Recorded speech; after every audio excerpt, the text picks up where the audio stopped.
இன்றைக்கி நம்ம மூவி ரிவ்யூவில் பார்க்க போகிற படம் வந்து ஆரியன் படத்தோட ரிவ்யூ தான் பார்க்க போகிறோம். ரிவ்யூ போகிறதுக்கு முன்னாடி நம்ம சேனலை வந்து சப்ஸ்கிரைப் பண்ணுங்கள் கைஸ், லைக் பண்ணுங்கள், ஷேர் பண்ணுங்கள். இப்போ இந்த படத்தோட லைன் என்னன்னு பார்த்தீங்கன்னா, லைவ் டெலிகாஸ்ட் ஒன்று நடக்குது. செல்வராகவன் கன்னோட வந்து அந்த ஷோவை கண்ட்ரோலில் எடுத்துக்கிறாரு. அப்போது அவர் சொல்கிறாரு, அடுத்த 1 மணி நேரத்தில் வந்து ஒருத்தர் சாக போகிறாரு, பேரையும் சொல்லிடுறாரு. அப்போ போலீஸ் வந்து இந்த ஆடியன்ஸில் உட்காந்துருக்கிறவங்க யார் பேராவது இருக்கான்னு சொல்லி பார்க்குறாங்க. அப்போ வந்து அந்த ஆடியன்ஸில் யார் பேருமே அது கிடையாது. அவர் சொன்ன பேரே வந்து அவரோட பேர் தான்.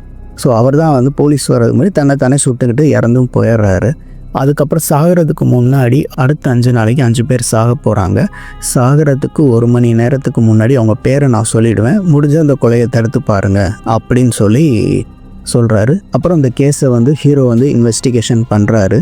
அதுக்கப்புறம் இந்த கொலையெல்லாம் ஏன் நடக்குது, இந்த கொலையை தடுத்து நிறுத்தினாரா இல்லையா, அதுதான் இந்த படத்தோட லைன். ஆக்சுவலாக அந்த படம் வந்து ரிலீஸ் ஆகிறதுக்கு முன்னாடி வந்து ராட்சசன் படத்தோட கம்பேர் பண்ணாங்க. ஏன்னா அந்த படத்தோட ஸ்டில்ஸ் எல்லாமே வந்து கொஞ்சம் ராட்சசன் ஸ்டைலில் இருந்ததுனால ராட்சசன் படம் மாதிரியே இது ஒரு சைக்கோ த்ரில்லர் படம் அப்படின்னு சொல்லி இது பண்ணாங்க. ஆக்சுவலாக ராட்சசன் படம் வந்து பார்த்திங்கன்னா கொலைக்கான காரணங்களாக இருக்கட்டும், அதில் உள்ள ஒரு எமோஷன், இது எல்லாமே வந்து அது அந்த படத்தில் ஒரு பக்காவான ஒரு கனெக்டோடு இருந்தது. ஆனால் இந்த படத்தில் வந்து இவங்க ஏன் சாகுறாங்க, அந்த சாகிறதுக்கு சொல்கிறப்பற காரணங்கள்லாம் வந்து பெரிய லெவலில் அது ஒர்க் அவுட்டே ஆகலை.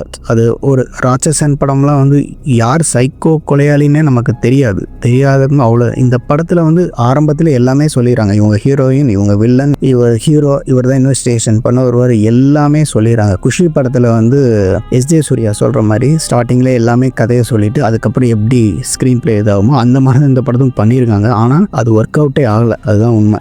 ஏன்னா ராட்சசன் படம்லாம் வந்து கொலையாளி யாருன்னே தெரியாது, சைக்கோ கிளர் யாருன்னே தெரிஞ்சதுக்கப்புறம் கூட அவங்களுக்கு எதுவும் ஆகக்கூடாது இருக்கும். ஆனால் இந்த படத்தில் வந்து சொல்லப்படுற காரணங்கள் எதுவுமே வந்து பெருசாக கனெக்டே ஆகலை. ஸோ ஃபஸ்ட் ஹாஃப் பொறுத்த வரைக்கும் பார்த்திங்கன்னா இன்வெஸ்டிகேஷன் சீன், அந்த சொல்கிறதுக்கு 1 மணி நேரத்துக்கு முன்னாடி ஒரு வீடியோ செல்வராகவன் சொல்கிறது, ஸோ இது எல்லாமே ஒரு பரபரப்பாக இருந்தாலுமே கூட பெருசாக ஒர்க் அவுட் ஆகலை, அதுதான் உண்மை. படத்தோட வில்லனே வந்து செல்வராகவன் தான்.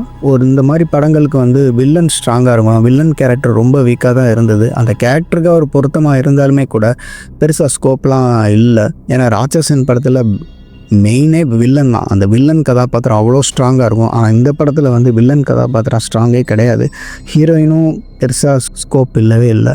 ஸோ ஒரு நார்மலான ஒரு இன்வெஸ்டிகேஷன் ஃபிலிமாக தான் அது தெரிஞ்சது. ப்ளஸ் கிளைமேக்ஸில் இருக்கிற ட்விஸ்ட் அண்ட் டர்ன்ஸ், அவங்க இறக்குறது, அந்த சொல்லப்படுற காரணங்கள் எதுவுமே வந்து பெருசாக கனெக்டே ஆகலை. ஒரு நார்மலான ஒரு க்ரைம் த்ரில்லராக தான் அந்த படம் இருக்குது.